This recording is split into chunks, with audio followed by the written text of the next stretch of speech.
laugh and the beer's in the air.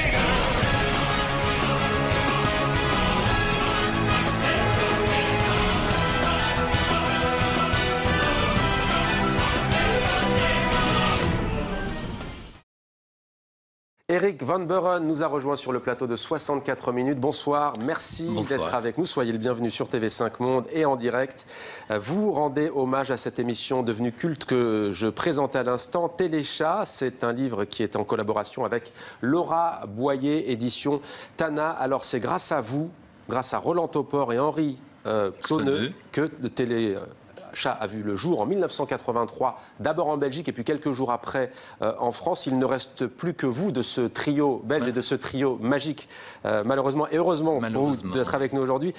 Pour celles et ceux qui ne connaissent pas forcément Téléchat, c'est quoi au juste? Mais Téléchat, c'est la télévision des objets. Ouais. En fait, c'est... Quand on a eu un prix de la meilleure émission française pour la jeunesse, la présidente de ce prix, c'était Françoise Dolto. Et elle a reconnu à ce moment-là la justesse du sens de l'émission, c'est-à-dire que les enfants très jeunes humanisent les objets. Par exemple, quand ils se cognent une table, ils disent méchante table. Voilà. Donc, et puis quand ils grandissent ou même petits, ils passent aussi de l'objet à l'animal. Les pluches, le succès des pluches, c'est tout ça. Il y a donc le chat, il y a donc Groucha, il y a donc également l'autruche, Lola. Oui. Et alors précisons que c'est une parodie de journal télévisé. C'est en cela aussi que c'est avant-gardiste. Oui, tout à fait. En fait, est-ce que c'est une certaine fainéantise des auteurs ou pas? Mais quand on a eu l'acceptation de la commande par Jacqueline Joubert, qui était la patronne de la jeunesse à Antenne 2 à l'époque, Jacqueline Joubert, je rappelle, qui est quand même la maman d'Antoine Decaune, donc c'est pas n'importe qui. Voilà, et Antoine avait de qui tenir. Et donc, quand elle a décidé d'aider la production de la série, en fait, nous n'avions à l'époque qu'un pilote qui l'a enthousiasmé. Effectivement, ce pilote parlait des objets. Il y avait déjà toute la poésie avec les parapluies sauvages ou la migration des Charentais. Ces choses-là existaient. Mais la base même de la série a été créée à partir du moment où on nous a demandé d'écrire un certain nombre de numéros. Et parmi les objets, il y a notamment la fourchette, le fer à repasser, qui faisait parfois peur aux enfants. Oui. On va regarder un premier extrait. Oui. Y'a qu'une télé, c'est Téléchat. Y'a qu'une télé, c'est Téléchat. Salut! Puisque les émissions scientifiques vous fatiguent, puisque la culture vous épuise, vous qui nous regardez, souriez. Et pourquoi ils doivent sourire? Parce qu'ils aiment les feuilletons débiles et qu'ils vont avoir un feuilleton débile. Non. Un autre légumane? Oui. Voilà, donc 234 épisodes, ça a duré une dizaine d'années, chaque épisode faisant 5 minutes. Téléchat, ovni télévisé. Pourquoi vous faites cette précision d'ailleurs sur la couverture, la série faite à la main et au beurre d'anchois? Mais parce que c'est une réflexion de Roland Topor lors d'une interview journalistique et qui correspondait à la réalité. C'est-à-dire que c'est une télévision qui a été faite dans l'instant, avec peu de moyens.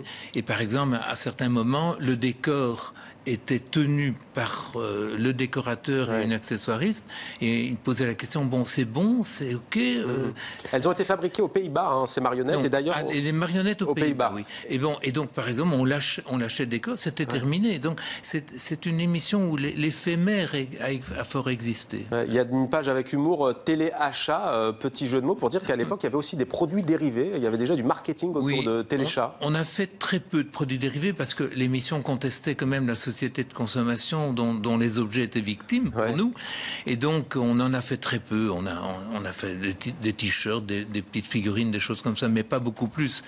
Et d'ailleurs il y a eu un industriel qui s'est intéressé à Téléchat parce qu'il collectionnait des œuvres de Topor, et donc il nous avait demandé de réfléchir à un objet dérivé très précis, et Roland avait inventé le jeu du trottoir, qui était une espèce de jeu de bois sur une moquette qu'on déroulait. Mais le problème, c'est que sur cette moquette, c'était un jeu de doigts un peu osé, et il y avait un étron, il y avait des tas de choses qui étaient inacceptables. On va regarder un deuxième extrait à présent. Il s'agit cette fois de l'autruche Lola. Avez-vous déjà eu des problèmes de peau? Oui, dans le thé au lait, Well, quand il refroidit, ça fait des vilaines petites peaux qui collent au visage. Et vous, madame? Pas spécialement. Enfin, si on peut dire. Je ne supporte pas les spaghettis à la sauce tomate. Ça me laisse des rougeurs. En tout cas, vous avez toutes les deux un teint de pêche. Pourquoi ce livre aujourd'hui? Est-ce que vous êtes... Qui a donné lieu à une très belle exposition à la Bibliothèque nationale. Et donc, il m'a contacté. Voilà, j'ai dit ça m'intéressait. J'ai tout de suite précisé que j'avais pas envie que ça soit un livre de texte et que je voulais que ce soit un livre qui ressemble le plus possible à l'émission. Et donc, j'ai dit que je dois être aidé parce que moi... J'ai 75 ans et l'informatique, c'est pas mon fort.